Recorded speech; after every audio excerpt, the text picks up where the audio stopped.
How do you go about choosing between releasing a song as a self-release versus trying to go with a label? If I really like the label, then I may go with that label. And what does that mean to really like the label? So if I feel like they can do something for me that I can't do myself, and a lot of times, like, I know how to master now, but back in the day, like, mastering was like a big cost for me, because sometimes, like, if you want a really good master, sometimes you have to pay like $80 for a master. I know there's some people that will only charge like $30, and that's okay. But like I wanted like the top sauce, Of course, because I really feel like that like makes a difference. Like, you can write a really good track, but if it has like a bad master, you're not going to realize. It's like you make like a cool movie, but then like the movie isn't like 320p. So it's like, yeah, you made a really cool movie, but like, I'm going to watch Transformers in 4K rather than your really cool movie. You know what I mean? yeah, absolutely. So I would spend a lot. Sorry, what was that? I was going to say, you want to realize it to like its highest potential. You've put all the work in, you might as well like make sure it's the best it can be. Yeah. So that was like a big deal. And that's something that labels, that was like a lot of leverage for me. It's like, oh, they would just cover the mastering costs, because a lot of labels will just have in-house mastering engineers. Now that I've practiced and finally I am able to afford like Ozone and some cool tools, and like have gotten to the point now where I can master myself and it actually sounds like competitive. They don't have as much leverage over me, so I don't really need labels as much. So what else can they offer? Promotion. They have like a good promotional budget and a good network of things that I can't do myself. And they have like a cool like brand that I feel like is interesting. I got hit up by this A&R from like Don Diablo, I think it was, to release some tracks. Is that Hexagon? Yeah, Hexagon. Okay. Which was really random. I would not expect them to reach out to me. And then I was like, they were like, yo, we like your sound. We would love to hear some tracks. And I was thinking like, that's kind of weird. Like, I'll give it a shot. I sent them some tracks and they're like, sorry, we're not interested. And I was like, they were like looking for like house music. And I sent them all this like dark electro and cyberpunk. And I was like, dude, like, this is what I do, but whatever. There's this other label that like reached out to me that called Fixed, which is they are, I don't know if you've heard of the producer called Cell Dweller. I have, yeah. He's like an industrial, like actual and like rock and roll industrial, and that's kind of cool because industrial, even though it's like rock and roll, but he has like an EDM version now. That's kind of adjacent. That's kind of in the similar style. So probably like fans that like that would like me. They reached out. So I would probably work with them because they have a cool network. They even like sent me like this whole like PDF file with like, these are all our tools. This is how we do this, like really selling themselves to me. And I was like, oh, okay. Like, that's pretty cool. I'll give it a shot. So I'd be down with that because that kind of makes sense. It probably is for the better that like Hexagon didn't really work out because I mean, that's a cool label. That's like awesome that they did that, but I don't know if it would be like the kind of fit I want. Yeah. If the label's audience doesn't match up with your audience or your target audience, then it's kind of, it's a non-starter. There was this other label that I was interested in working with. I forget, honestly, like I probably wasn't that important, but like Synesthesia was really cool because I did that Blood Moon EP with them, and like I have like history with them. I've done a lot, so like I have like this relationship with them. So I probably release with them every once in a while, not too much because I don't want to like oversaturate my releases. A lot of times I like doing self releases because I have full control, like 100% of the royalties. Oh, then there's Aimed Ahead. They're like one of the biggest like cyberpunk-ish like YouTube channels. They have this whole like network and like ecosystem of like cyberpunk entertainment essentially. Yeah, that's where this podcast is going. Oh yeah, so like I definitely work with them because it makes sense, and they have like a bigger following than me. They can do things that I can't do myself, and that's kind of like how I would choose it. Like, does it like make sense with what I'm trying to do, and can they do things for me that I can't do myself? And that's probably, honestly, like I'm not really interested in working with labels that much. Like I'm only probably going to release on Synesthesia, Aimed Ahead, and Fix from time to time, and I guess maybe now like Hypnovision if Res is down, and just stick to those guys just because I kind of want to like keep the system tight, if that makes sense. Yeah, absolutely. When you'd go about doing a self-released song, How do you promote your track? Do you have enough followers now that you can just put it out and it kind of gets in the algorithm and does it sing on its own? Or do you run ads? Do you pitch playlists? Like, what's your approach in the modern era? Okay, there's a few things. I would do this differently depending on like if I had like way more of like disposable income, I'd probably put like a lot into the release. But right now, because Social Kid, like in my like system of projects, is like in the category of like hobby. I know like it's for like a hobby, it's like it's like a professional hobby essentially because I'm only putting in like so much time. I'm not doing it 40 hours a week. And I used to like spend money on like ads, but they're just not working as well for whatever reason. Like the technology needs to evolve because just weird stuff is happening now that it's just not as good. Yeah, all the Facebook ad, it's the cost to result ratio is like getting worse and worse as more restrictions and stuff roll out. Yeah, so like someone needs to come up with like a new creative system, and those people that are like really creative that are doing like crazy stuff, like they're killing it right now. I don't know if I'm smart enough to like think of what that solution is, and I'm my own manager, so like I don't have a manager like spending like every day thinking about how to do that. So what I like know a guy that like has like a big repost network.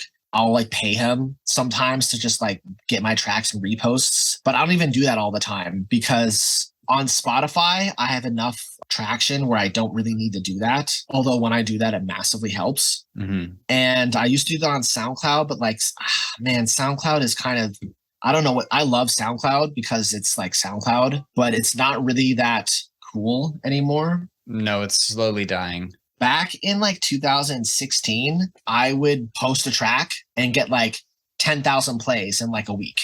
Now I'm lucky to get like 1,000 plays in like a month.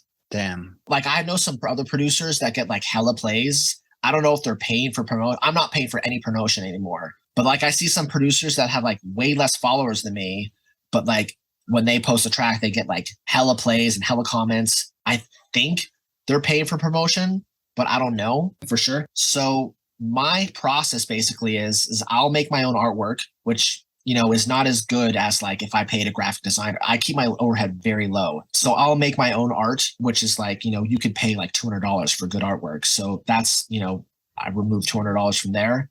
I do my own mastering. Let's say that's like another $50, and I don't do any promotion, and like, get like 5,000 plays. I think it's about $100. So I'm saving myself like almost like $500 of overhead to release. And that's just because I just want to do it for fun. I'm not in this for like the money or the career. So I will release, upload it to distro, and then I'll put it on SoundCloud. And then like the only promotion I really do is I'll make like teaser videos, just because it's like the way I do my videos. It's just really fun and it's creative, and I don't know, I just like doing it. Again, like probably not as good as like a professional like video content creator, but that would be like another $100 to get like a teaser video made. And I'll post it on Instagram, and then I'll post it on Twitter, probably get like, I don't know. And then I'll just like let it fly until like the next release. So not that much. If I was like trying to do this full time and like really like be like, like a young producer grinding, what I would probably do is I would, let's say like I'm, Social Kid living like in that apartment, working 9 to 5. I would set aside like money. I would like stack some money. And if I didn't have the money, I would cancel my Netflix accounts, cancel my Hulu account, or like whatever it would take to save up some money. So I would buy, probably not Facebook ads because they're not good, but like to get in some like Spotify playlists. I'd be like, fuck SoundCloud, like it's not really working that well. I'll just put the promotion money in like Spotify playlists, and then maybe hire someone to do like teaser videos. That maybe not though. I feel like my videos are pretty cool, but if I like randomly had like the money to like pay someone that's better than me, then I would, but I wouldn't stress about it because my videos are pretty cool. I think they're pretty darn good. They're just not as good as like someone that does it professionally. Yeah. You know what I mean? Yeah, but I mean, it's still good enough. And if you're enjoying it and it's like an extension of your creative expression, then I think that's a perfectly viable plan. Mm-hmm. So as somebody who has made a full-time career out of music previously with K-Theory, what do you think is a good approach to doing that? Like, what are the revenue streams that an artist should target to try to make a living off of just doing music? The best would be, and this is probably the trickiest to get into, would be sync licensing. Mm-hmm. Because you can have like 10 followers on your SoundCloud and like have a career if you're doing sync licensing.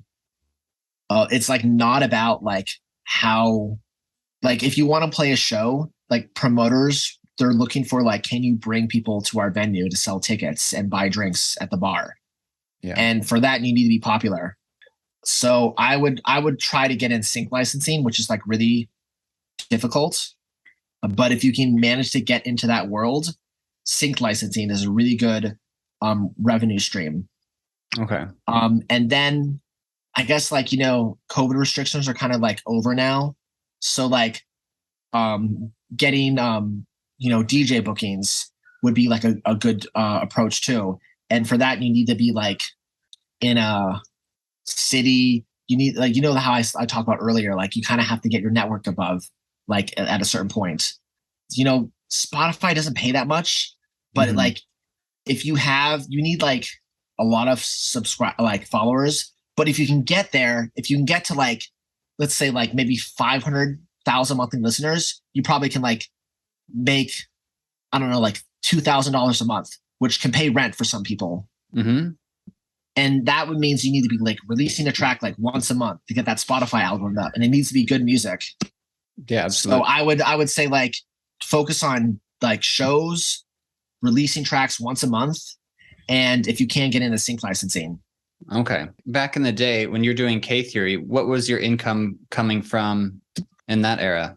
At our top point, we were like making like pulling 6 figures a year. Goddamn. Something like that. Okay. Last question. With Social Kid, what is next? What can people look forward to, or what should they be expecting from you for the rest of the year and into next year? So I'm gonna keep releasing tracks once a month, and I've been playing shows. I'm gonna try to like I don't know if I'm big enough to headline, but I feel like next year I might be. So I'm gonna try to like headline some shows. Maybe get like on more direct supports with like bigger artists. I really wanted like maybe I have this idea of like doing a tour with One True God. I don't know if that'll happen, but like you can expect more releases, like being consistent. So like, new Social Kid track every month. And eventually, I don't know how long this is going to take, but there's going to be a video game coming out with like Social Kid music in it. I think that's really cool. That might be like a year. Video games take a long time, but I'm going to start with like simpler genres before I move on to like crazier stuff. So that's like kind of like a super future thing. But like for now, music every month. And I may be doing some free production workshops. I've done a couple of those in the past. I think that's a lot of fun because usually a lot of people attend those, and we learn a lot, and it's just a lot of fun to like share the knowledge and like push mid-tempo further. I made like a post a while back that I was gonna like explore other genres, and I had been doing that, and I put out some like house tracks recently, and I have like this like future bass or almost like cyberwave, or not cyberwave. Oh, that's a cool genre name though. Yeah. Hard wave. Yeah. Maybe it's cyberwave. But I've just been making a lot of mid tempos, so you can expect more mid tempos going forward. I'm gonna really try to stay on that like one track a month thing. So like new tracks every month until at least the end of the year, going into 2003, and then maybe a headline show in the summer. All right, hell yeah, we got bunch of music, upcoming video game production workshops, and more shows. Well, thank you so much for your time, man. It was a pleasure getting to talk to you. And thank you. It was a pleasure talking to you too. Enjoy the rest of your night. Take it easy. Thank you.